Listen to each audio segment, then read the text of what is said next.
ಆರೋಗ್ಯದಿಂದಲೇ ಸಕಲ ಸೌಭಾಗ್ಯ. ಮಾನವನ ಜೀವನಕ್ಕೆ ಆರೋಗ್ಯವೇ ಭಾಗ್ಯ. ಮಾನಸಿಕ, ದೈಹಿಕ, ಸಾಮಾಜಿಕ ಸುಸ್ಥಿತಿ, ಮಹಿಳೆಯರು, ಮಕ್ಕಳು, ಹಿರಿಯರು, ಹದಿಹರೆಯದವರ ಸ್ವಾಸ್ಥ್ಯ ಆರೋಗ್ಯದ ಸುಸ್ಥಿರತೆಯೆಡೆಗೆ ಕೊಂಡೊಯ್ಯುವ ಕಾರ್ಯಕ್ರಮವೇ ಆರೋಗ್ಯ ತಂಗಳ. ತಪ್ಪದೇ ಕೇಳಿ. ಪ್ರತಿ ಬುಧವಾರ ಬೆಳಗ್ಗೆ 9:20 ಮರುಪ್ರಸಾರ ಶುಕ್ರವಾರ ಸಂಜೆ 6:50 ನಿಮ್ಮ ನೆಚ್ಚಿನ ಜನಧ್ವನಿ ಬಾನುಲಿಯಲ್ಲಿ.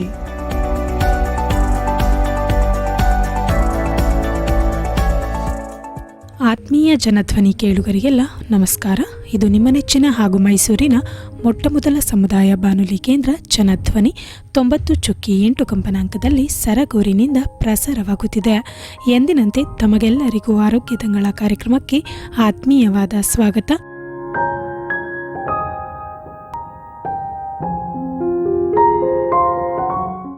ಕೇಳುಗರೆ, ಇಂದು ಮಕ್ಕಳಲ್ಲಿ ಥೈರಾಯ್ಡ್ ಸಮಸ್ಯೆ ಕುರಿತು ಮಾಹಿತಿಯನ್ನು ತಿಳಿಸಿಕೊಡಲು ಇಂದು ನಮ್ಮೊಂದಿಗಿದ್ದಾರೆ ಸರಗೂರಿನ ವಿವೇಕಾನಂದ ಸ್ಮಾರಕ ಆಸ್ಪತ್ರೆಯ ಮಕ್ಕಳ ಚಿಕಿತ್ಸಾ ತಜ್ಞರಾದ ಡಾಕ್ಟರ್ ಸುಷ್ಮಾ ವೈದ್ಯನಾಥ್ ರವರು.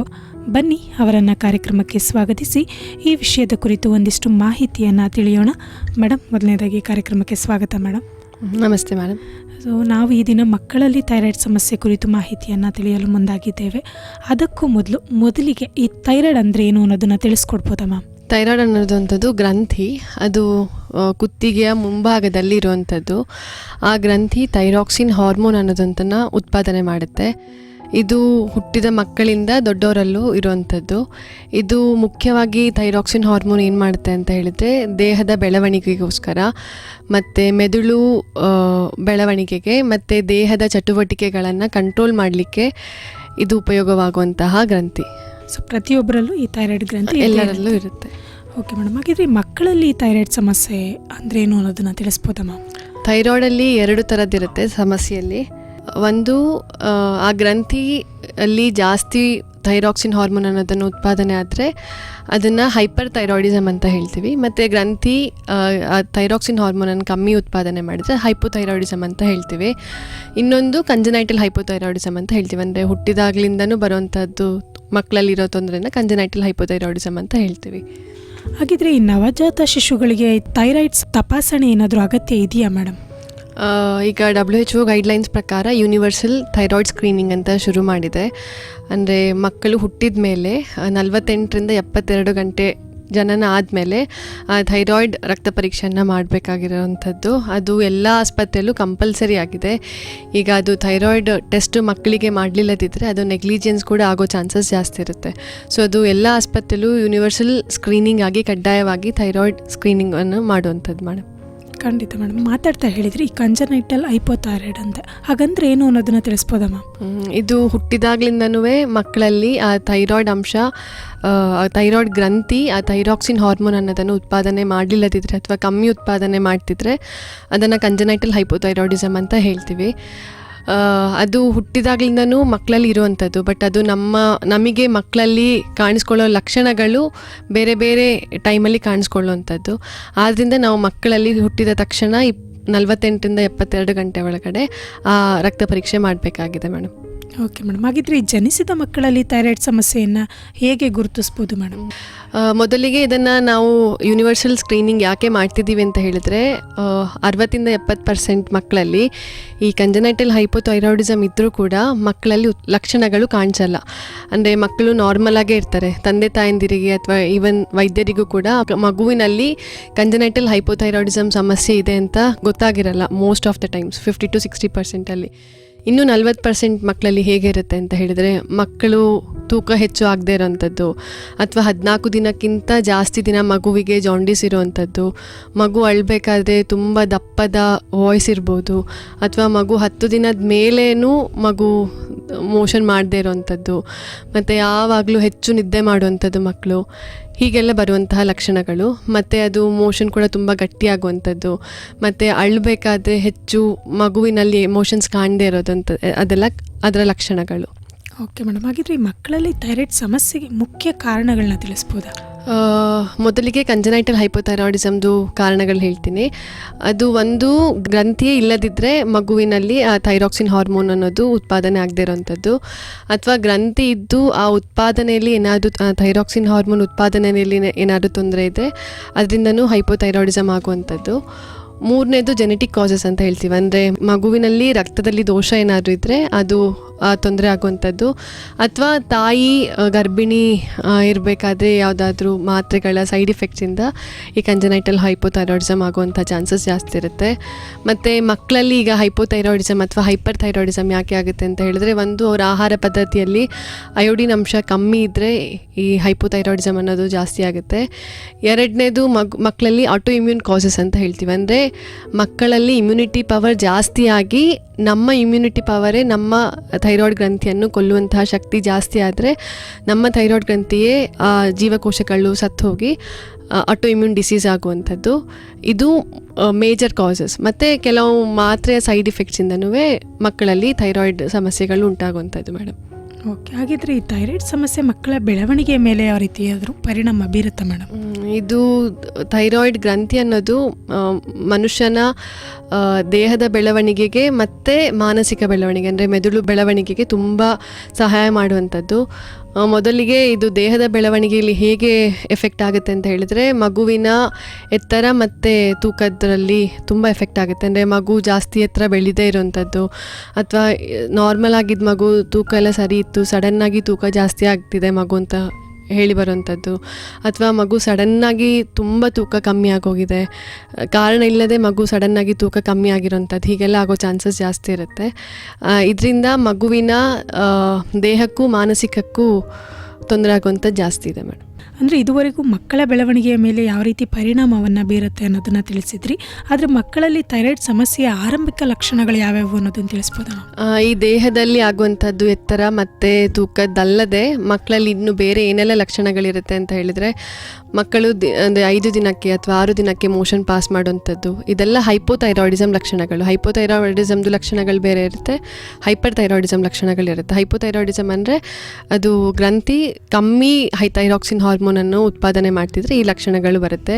ಒಂದು 5 ಅಥವಾ 6 ದಿನಕ್ಕೆ ಮೋಷನ್ ಆಗುವಂಥದ್ದು, ಅಥವಾ ಮಗುವಿನ ಚರ್ಮ ದಪ್ಪ ಆಗುವಂಥದ್ದು.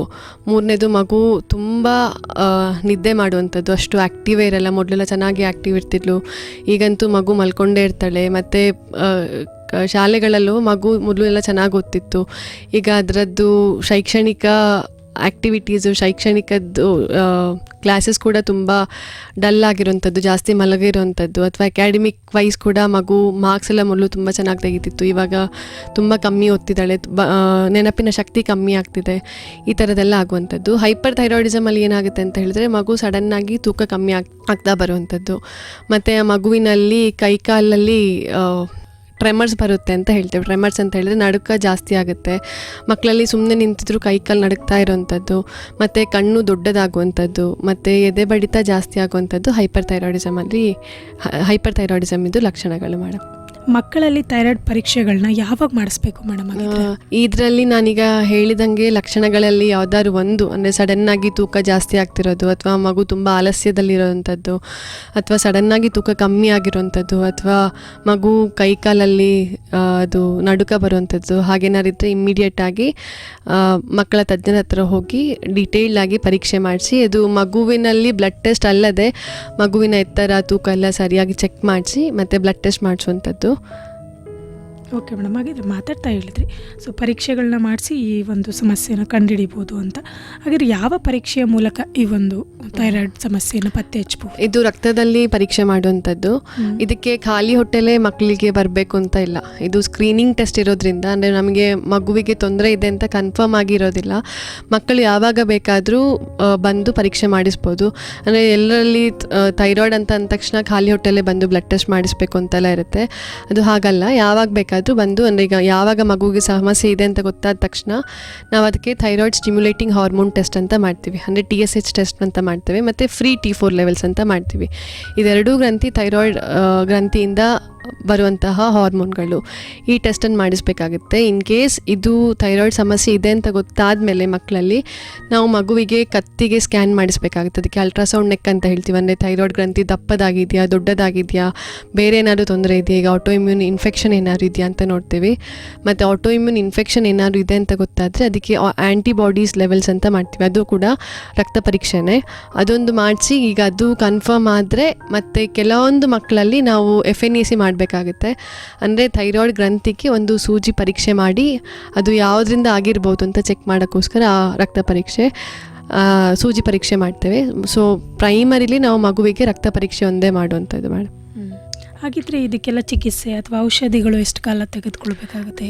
ಕಂಜನೈಟಲ್ ಹೈಪೋಥೈರಾಯ್ಡಿಸಮಲ್ಲಿ ಅಂದರೆ ಅದಕ್ಕೆ ನಾನು ಮೊದಲೇ ಹೇಳಿದಾಗೆ ಕಾರಣ ಒಂದು ಗ್ರಂಥಿಯೇ ಇಲ್ಲದಿದ್ದರೆ ಅಥವಾ ಉತ್ಪಾದನೆಯಲ್ಲಿ ಏನಾದರೂ ಸಮಸ್ಯೆ ಅಥವಾ ದೋಷ ಇದ್ದರೆ ಬರುವಂತಹ ತೊಂದರೆ. ಇದು ಮಗುವಿನ ಬಾಡಿಯಲ್ಲೇ ಇಲ್ದಿರೋ ಕಾರಣ ಮಗು ಹುಟ್ಟಿದಾಗಲಿಂದ ಮಗು ಸಾಯೋ ತನಕ ಆ ಮಾತ್ರೆಗಳನ್ನು ಕೊಡಬೇಕಾಗಿರೋಂಥದ್ದು ಔಷಧಿನ.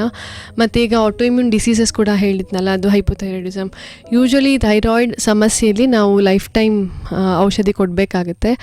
ಅದರಿಂದ ಬರುವಂಥ ಸೈಡ್ ಎಫೆಕ್ಟ್ಸ್ ಎಲ್ಲ ತುಂಬ ಕಮ್ಮಿ. ಅಂದರೆ ಬೇರೆ ಏನಾದರೂ ಈಗ BP ಶುಗರಿಗೆ ಮಾತ್ರೆ ತೊಗೊಂಡು ಇದು ಲೈಫ್ ಟೈಮ್ ತೊಗೊಳ್ಬೇಕು, ಅವ್ರಿಗೆ ಏನಾದ್ರು ಸೈಡ್ ಎಫೆಕ್ಟ್ ಆಗುತ್ತೆ, ಈ ಥರ ಥೈರಾಯ್ಡ್ ಸಮಸ್ಯೆಗೆ ಏನಾದ್ರು ಆಗುತ್ತಾ ಅಂತ ಕೇಳಿದರೆ ಖಂಡಿತ ಇಲ್ಲ.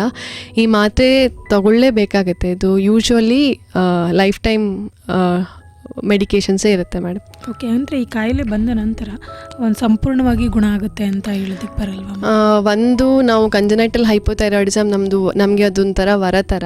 ಅಂದರೆ ಈಗ ನಮ್ಮ ಭಾರತದಲ್ಲಿ treatable cause for intellectual disability ಅಂತ ಹೇಳ್ತೀವಿ. ಅಂದರೆ ಬುದ್ಧಿಮಾಂದ್ಯಕ್ಕೆ ಏನಾದರೂ ಟ್ರೀಟ್ಮೆಂಟ್ ಇದೆಯಾ ಅಂತ ಕೇಳಿದರೆ ಒಂದೇ ಒಂದು ರೋಗ, ಅದು ಕಂಜನೈಟಲ್ ಹೈಪೋಥೈರಾಯ್ಡಿಸಮ್. ಅದಕ್ಕೆ ಸರಿಯಾದ ಟೈಮಲ್ಲಿ ಸರಿಯಾದ ಔಷಧಿ ಸರಿಯಾದ ಡೋಸ್ ಕೊಟ್ಟರೆ ಆ ಮಗು ಕಂಪ್ಲೀಟಾಗಿ ನಾರ್ಮಲ್ ಆಗೋ ಚಾನ್ಸಸ್ ಜಾಸ್ತಿ ಇರುತ್ತೆ. ಅಂದರೆ ಬುದ್ಧಿಯಿಂದಾಗಲಿ ಬೆಳವಣಿಗೆಯಿಂದಾಗಲಿ ಎಲ್ಲ ಥರದ್ರಲ್ಲೂ ಮಗುವಿಗೆ ತುಂಬ ಹೆಲ್ಪ್ ಆಗುವಂಥದ್ದು. ಇದು 100% ಟ್ರೀಟೇಬಲ್ ಕಾಸ್ ಇರುತ್ತೆ. ಅಂದರೆ ಬುದ್ಧಿಮಾಂದ್ಯ ಆ ಮಗುವಿಗೆ ಥೈರಾಯ್ಡು ಸಮಸ್ಯೆ ಇದೆ ಅಂತ ಗೊತ್ತೇ ಆಗಿರಲ್ಲ, ಅದು ಹೇಳೋ ತನಕ ಗೊತ್ತೇ ಆಗಿರಲ್ಲ. ಅದಕ್ಕೆ ಟ್ರೀಟ್ಮೆಂಟ್ ಕೊಟ್ಟರೆ ಅದು ತುಂಬ ಉಪಯೋಗ ಆಗುವಂಥದ್ದು ಮೇಡಮ್. ಮತ್ತು ಅದೇ ಬೇರೆ ಮಕ್ಕಳಿಗೂ ಈಗ ನಾ ಹೇಳ್ದಂಗೆ ತುಂಬ ಆಲಸ್ಯ ಇರುತ್ತೆ, ಅಥವಾ ಮೊದಲೆಲ್ಲ ಚೆನ್ನಾಗಿ ಓದ್ತಿದ್ರು ಮತ್ತು ಡಲ್ ಆಗ್ತಾ ಹೋಗ್ತಿದ್ರು, ಅಥವಾ ತುಂಬ ದಪ್ಪ ಆಗಿದ್ರು, ಅಥವಾ ತುಂಬ ಚಿಕ್ಕದಾಗಿದ್ರು, ಅಷ್ಟು ಬೆಳೀತಾ ಇಲ್ಲ, ಆ ಥರ ಮಕ್ಕಳಿಗೂ ಅಷ್ಟೇ ನಾವು ಸರಿಯಾದ ಟೈಮಲ್ಲಿ ಸರಿಯಾದ ಔಷಧಿಯನ್ನು ಶುರು ಮಾಡಿದರೆ ಆ ಮಕ್ಕಳು ಬೇರೆ ಮಕ್ಕಳ ಹಾಗೆ ನಾರ್ಮಲ್ ಆಗಿ ಜೀವನ ಶೈಲಿಯನ್ನು ಮಾಡಿಸೋ ಚಾನ್ಸಸ್ ಜಾಸ್ತಿ ಇರುತ್ತೆ. ಈ ಸಮಸ್ಯೆ ಕಂಡು ಬಂದಂಥ ಮಕ್ಕಳಿಗೆ ಆಹಾರ ಕ್ರಮ ಹೇಗಿರಬೇಕು ಮೇಡಮ್? ಇದು ಯೂಶ್ವಲಿ ಬ್ಯಾಲೆನ್ಸ್ ಡಯಟ್ ಅಂತಲೇ ಹೇಳ್ತೀವಿ. ಈಗ ಪ್ರಸ್ತುತ ಈಗ ಥೈರಾಯ್ಡ್ ಸಮಸ್ಯೆ ಮಕ್ಕಳಲ್ಲಿ ಜಾಸ್ತಿ ಆಗ್ತಾ ಇರೋದಕ್ಕೆ ಮೂಲ ಕಾರಣ ಒಂದು ಫಿಸಿಕಲ್ ಆ್ಯಕ್ಟಿವಿಟೀಸ್ ಮತ್ತು ಬ್ಯಾಲೆನ್ಸ್ ಡಯಟ್ ಇಲ್ಲದೇ ಇರೋದು. ಅಂದರೆ ದೈಹಿಕ ಚಟುವಟಿಕೆಗಳು ಕಮ್ಮಿಯಾಗಿ ಮತ್ತು ಈ ಥರ ಜಂಕ್ ಫುಡ್ ಜಾಸ್ತಿ ಆಗಿರೋದ್ರಿಂದ ಥೈರಾಯ್ಡ್ ಸಮಸ್ಯೆಗೆ ಸ್ವಲ್ಪ ರೆಸಿಸ್ಟೆನ್ಸ್ ಎಲ್ಲ ಜಾಸ್ತಿ ಆಗಿರೋವಂಥದ್ದು. ಸೊ ಆದಷ್ಟು ಬ್ಯಾಲೆನ್ಸ್ಡ್ ಡಯಟ್ ಊಟದಲ್ಲಿ ತರಕಾರಿ, ಹಣ್ಣು, ಬೇಳೆ, ಅನ್ನ, ಮುದ್ದೆ ಎಲ್ಲನೂ ಇರಬೇಕಾಗಿರೋಂಥದ್ದು. ಎರಡನೇದು, ಮಕ್ಕಳು ಬರೀ ಮೊಬೈಲು ಅಥವಾ TV ಅದನ್ನು ಬಿಟ್ಟು ದೈಹಿಕವಾಗಿ ಆ್ಯಕ್ಟಿವಿಟೀಸ್ನ ಜಾಸ್ತಿ ಮಾಡುವಂಥದ್ದು. ಇನ್ನೊಂದು ಅಯೋಡೈಸ್ಡ್ ಸಾಲ್ಟ್ ಅಂತ ಹೇಳ್ತೀವಿ. ಅಂದರೆ ಒಂದು ಕಾರಣ ಮೊದಲೆಲ್ಲ ತುಂಬ ಇತ್ತು, ಅಯೋಡಿನಿಂದ ಮಗುವಿಗೆ ಥೈರಾಯ್ಡ್ ಸಮಸ್ಯೆ ಜಾಸ್ತಿ ಆಗ್ತಿತ್ತು, ಕಮ್ಮಿಯಾಗಿ. ಈಗ ಆಲ್ಮೋಸ್ಟ್ ಈಗ ಅಷ್ಟು ಇಲ್ಲ. ಈಗ ಅಯೋಡಿನ್ ಇರುವಂತಹ ಉಪ್ಪನ್ನು ಸ್ವಲ್ಪ ಜಾಸ್ತಿ ಯೂಸ್ ಮಾಡಿದರೆ ಇದು ಉಪಯುಕ್ತ ಆಗುವಂಥದ್ದು. ಅದು ಬಿಟ್ಟರೆ ನಾರ್ಮಲ್ ಆಗಿರೋರಿಗೂ ಮತ್ತು ಥೈರಾಯ್ಡ್ ಸಮಸ್ಯೆ ಇದ್ದವರಿಗೂ ಊಟ ತಿಂಡಿ ಅಥವಾ ಬೇರೆ ಇದರಲ್ಲಿ ಅಷ್ಟು ಡಿಫ್ರೆನ್ಸ್ ಏನು ಇರಲ್ಲ ಮೇಡಮ್. ಓಕೆ, ಹಾಗಿದ್ರೆ ಅಯೋಡಿನ್ ಕೊರತೆಯಿಂದ ಈ ಥೈರಾಯ್ಡ್ ಸಮಸ್ಯೆ ಉಂಟಾಗುತ್ತೆ. ಹಾಗಿದ್ರೆ ಈ ಥೈರಾಯ್ಡ್ ಸಮಸ್ಯೆಯನ್ನು ನಿರ್ಲಕ್ಷ್ಯ ಮಾಡಿದ್ರೆ ಯಾವ ರೀತಿಯ ಅಪಾಯಗಳು ಉಂಟಾಗಬಹುದು? ಅದೇ ಮಕ್ಕಳಲ್ಲಿ ಫಸ್ಟ್ ಆಫ್ ಆಲ್ ಈಗ ಎಲ್ಲ ಆಸ್ಪತ್ರೆಯಲ್ಲೂ ಇದು ಯೂನಿವರ್ಸಲ್ ಸ್ಕ್ರೀನಿಂಗ್ ಮಾಡಲಿಲ್ಲದಿದ್ದರೆ ಆ ಮಗು ತಂದೆ ತಾಯಂದಿರಿಗೂ ಗೊತ್ತಾಗಲ್ಲ, ಡಾಕ್ಟ್ರಿಗೂ ವೈದ್ಯರಿಗೂ ಗೊತ್ತಾಗಲ್ಲ ಮಗುವಿಗೆ ಈ ಥರ ಕಂಜನೈಟಲ್ ಹೈಪೋಥೈರಾಯ್ಡಿಸಮ್ ಸಮಸ್ಯೆ ಇದೆ ಅಂತ. ಸೊ ಇದು 6 ತಿಂಗಳು 7 ತಿಂಗಳು ಆದಮೇಲೆ ನಾವು ನೋಟಿಸ್ ಮಾಡಿದರೆ, ಅಥವಾ 2 ವರ್ಷ ಆದಮೇಲೆ ಮಗುವಿನಲ್ಲಿ ಈ ಥರ ತೊಂದರೆ ಇದೆ ಅಂತ ನೋಟಿಸ್ ಮಾಡೋಷ್ಟರಲ್ಲಿ ಮಗು ಆಲ್ರೆಡಿ ಮೆದುಳು ಡ್ಯಾಮೇಜ್ ಆಗಿರೋ ಚಾನ್ಸಸ್ ಜಾಸ್ತಿ ಇರುತ್ತೆ. ಅಂದರೆ ಮೆದುಳು ಬೆಳವಣಿಗೆಗೆ ತುಂಬ ಕೊರತೆ ಇರೋ ಚಾನ್ಸಸ್ ಜಾಸ್ತಿ ಇರುತ್ತೆ. ಆ ಟೈಮಲ್ಲಿ ಮಗುವಿಗೆ ಬುದ್ಧಿಮಾಂದ್ಯತೆ ತುಂಬ ಜಾಸ್ತಿ ಇರುತ್ತೆ. ಅಂದರೆ ಅಷ್ಟು ಮಗುವಿಗೆ ಏನೂ ಗೊತ್ತಾಗ್ತಿರಲ್ಲ, ಅಥವಾ ಬೆಳವಣಿಗೆಯಲ್ಲಿ ಸಮಸ್ಯೆ ಇರೋವಂಥದ್ದು, ಮಗುವಿನ ಎತ್ತರ, ತೂಕ ಎಲ್ಲದಲ್ಲೂ ಸಮಸ್ಯೆ ಇರೋವಂಥದ್ದು, ಚರ್ಮದಲ್ಲಿ ದಪ್ಪ ಆಗುವಂಥ ಸಮಸ್ಯೆ ಇರ್ಬೋದು, ಇದೆಲ್ಲ ಆಗ್ತಾ ಹೋಗುತ್ತೆ. ಮತ್ತು ಮಕ್ಕಳಲ್ಲಿ ನೋಡಿದರೆ ಹಾರ್ಟಿಗೆ ಸಮಸ್ಯೆ ಜಾಸ್ತಿ ಇರುತ್ತೆ. ಹೈಪೋಥೈರಾಯ್ಡಿಸಮಲ್ಲಿ ಹಾರ್ಟಿಗೆ ಬ್ಲಾಕ್ ಆಗೋ ಚಾನ್ಸಸ್ ಜಾಸ್ತಿ ಇರುತ್ತೆ. ಮತ್ತು ಹೈಪರ್ ಥೈರಾಯ್ಡಿಸಮಲ್ಲಿ ಎದೆ ಬಡಿತ ಜಾಸ್ತಿ ಆಗೋ ಚಾನ್ಸಸ್ ಇರುತ್ತೆ. ಇದೆರಡರಿಂದನೂ ಮಗುವಿಗೆ ಸಮಸ್ಯೆ ಆಗುವಂಥದ್ದು. ಮತ್ತು ಅದು ಸರಿಯಾದ ಟೈಮಲ್ಲಿ ಅದು ಟ್ರೀಟ್ಮೆಂಟ್ ಕೊಡದಿದ್ದರೆ ಮಗುವಿನ ದೈಹಿಕವಾಗಿಯೂ ಮಾನಸಿಕ ಆರೋಗ್ಯಕ್ಕೂ ತುಂಬ ತೊಂದರೆ ಬರುವಂಥದ್ದು ಮೇಡಮ್. ಹಾಗಿದ್ರೆ ಈ ಥೈರಾಯ್ಡ್ ಸಮಸ್ಯೆ ಬರದಂತೆ ಮುಂಜಾಗ್ರತೆ ಕ್ರಮಗಳನ್ನ ವಹಿಸೋದಾದರೆ ಮೇಡಮ್? ಥೈರಾಯ್ಡು ಮೊದಲೆಲ್ಲ ಅದೇ ದೊಡ್ಡವರಿಗೆ ಅಥವಾ ಗರ್ಭಿಣಿಯರಿಗೆ ಮಾತ್ರ ಬರುತ್ತೆ ಅಂತ ಅಂದ್ಕೊಂಡಿರೋದು ಈಗ ತಪ್ಪು. ಈಗ ನಾ ಹೇಳಿದಾಗೆ ಈ ಲಕ್ಷಣಗಳು ಎಲ್ಲ ತಂದೆ ತಾಯಂದಿರಿಗೂ ತಿಳ್ಕೊಳ್ಬೇಕಾಗತ್ತೆ.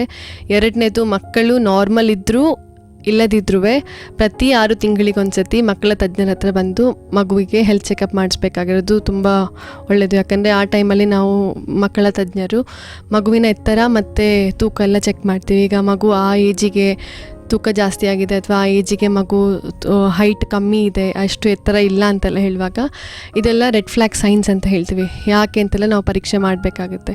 ಸೊ ಪ್ರತಿ 6 ತಿಂಗಳಿಗೊಮ್ಮೆ ಮಗುವಿನ ಎತ್ತರ, ತೂಕ ಮತ್ತು ಮಕ್ಕಳ ತಜ್ಞರಲ್ಲಿ ಬಂದು ತೋರಿಸ್ಕೊಂಡ್ರೆ ಒಳ್ಳೆಯದು. ಯಾಕಂದರೆ ಇದು ತುಂಬ ಜನಕ್ಕೆ ಇದರ ಲಕ್ಷಣಗಳು ಅಷ್ಟು ಗೊತ್ತಿರಲ್ಲ. ಬೇರೆ ಏನಾದ್ರು ಇದು ನಾರ್ಮಲ್ ಇರ್ಬೋದು, ನಾವು ಸಣ್ಣವ್ರು ಇರ್ಬೇಕಾದ್ರೆ ನಾವು ಸಣ್ಣ ಇದ್ವಿ, ನಾವು ಸಣ್ಣವ್ರು ಇರ್ಬೇಕಾದ್ರೆ ದಪ್ಪ ಇದ್ವಿ ಅಂತೆಲ್ಲ ತಂದೆ ತಾಯಂದಿರಲ್ಲಿ ಮನಸ್ಸಲ್ಲಿರೋವಂಥದ್ದು. ಅದನ್ನೆಲ್ಲ ತೆಗೆದು ಒಂದು ಸತಿ ಪ್ರತಿ 6 ತಿಂಗಳಿಗೆ ಬಂದು ಮಕ್ಕಳ ತಜ್ಞರ ಹತ್ರ ತೋರಿಸ್ಬೇಕಾಗಿದೆ ಅಂತ ನಾನು ಹೇಳ್ತೀನಿ ಮೇಡಮ್. ಓಕೆ, ಕೊನೆಯದಾಗಿ ನಮ್ಮ ಜನಧ್ವನಿ ಕೇಳುಗರಿಗೆ ಅಥವಾ ಪೋಷಕರಿಗೆ ನಿಮ್ಮ ಸಲಹೆಯನ್ನು ತಿಳಿಸೋದಾದರೆ ಮೇಡಮ್? ಥೈರಾಯ್ಡ್ ಅನ್ನೋಂಥದ್ದು ಇದಕ್ಕೆ ಟ್ರೀಟ್ಮೆಂಟ್ ಖಂಡಿತವಾಗ್ಲೂ ಇದೆ. ಜಾಸ್ತಿ ಆದರೂ ಇದೆ, ಕಮ್ಮಿ ಆದರೂ ಇದೆ. ಇದಕ್ಕೆ ಟ್ರೀಟ್ಮೆಂಟ್ ಇಲ್ಲದೇ ಇರುವ ರೋಗ ಅಲ್ಲ ಇದು. ಸೊ ಇದು ಸರಿಯಾದ ಸಮಯಕ್ಕೆ ಬಂದು ಇದನ್ನು ಕರೆಕ್ಟಾಗಿ ತೋರಿಸಿದರೆ ಎಲ್ಲದಕ್ಕೂ ಟ್ರೀಟ್ಮೆಂಟ್ ಇದೆ. ಇದನ್ನು ಬಂದು ಅಪ್ರೋಚ್ ಮಾಡಬೇಕು ಅಂತ ನಾನು ಹೇಳ್ತೇನೆ ಮೇಡಮ್. ಭಾಳ ಸಂತೋಷ ಮ್ಯಾಮ್, ಇಷ್ಟೊತ್ತು ನಮ್ಮ ಜೊತೆ ಇದ್ದು ಮಕ್ಕಳಲ್ಲಿ ಕಂಡುಬರುವ ಥೈರಾಯ್ಡ್ ಸಮಸ್ಯೆ ಕುರಿತು ಸಾಕಷ್ಟು ಮಾಹಿತಿಯನ್ನು ನೀಡಿದ್ರಿ. ಅದಕ್ಕಾಗಿ ತುಂಬ ಹೃದಯದ ಧನ್ಯವಾದಗಳು ಮೇಡಮ್. Thank you.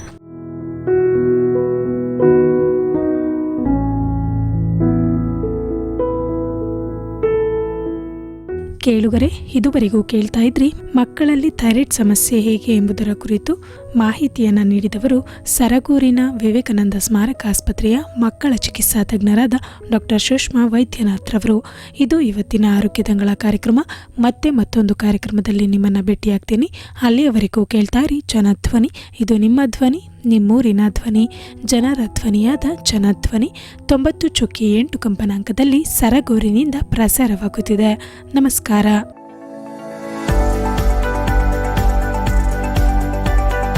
ಆರೋಗ್ಯದಿಂದಲೇ ಸಕಲ ಸೌಭಾಗ್ಯ. ಮಾನವನ ಜೀವನಕ್ಕೆ ಆರೋಗ್ಯವೇ ಭಾಗ್ಯ. ಮಾನಸಿಕ, ದೈಹಿಕ, ಸಾಮಾಜಿಕ ಸುಸ್ಥಿತಿ, ಮಹಿಳೆಯರು, ಮಕ್ಕಳು, ಹಿರಿಯರು, ಹದಿಹರೆಯದವರ ಸ್ವಾಸ್ಥ್ಯ ಆರೋಗ್ಯದ ಸುಸ್ಥಿರತೆಯೆಡೆಗೆ ಕೊಂಡೊಯ್ಯುವ ಕಾರ್ಯಕ್ರಮವೇ ಆರೋಗ್ಯ ತಂಗಳ.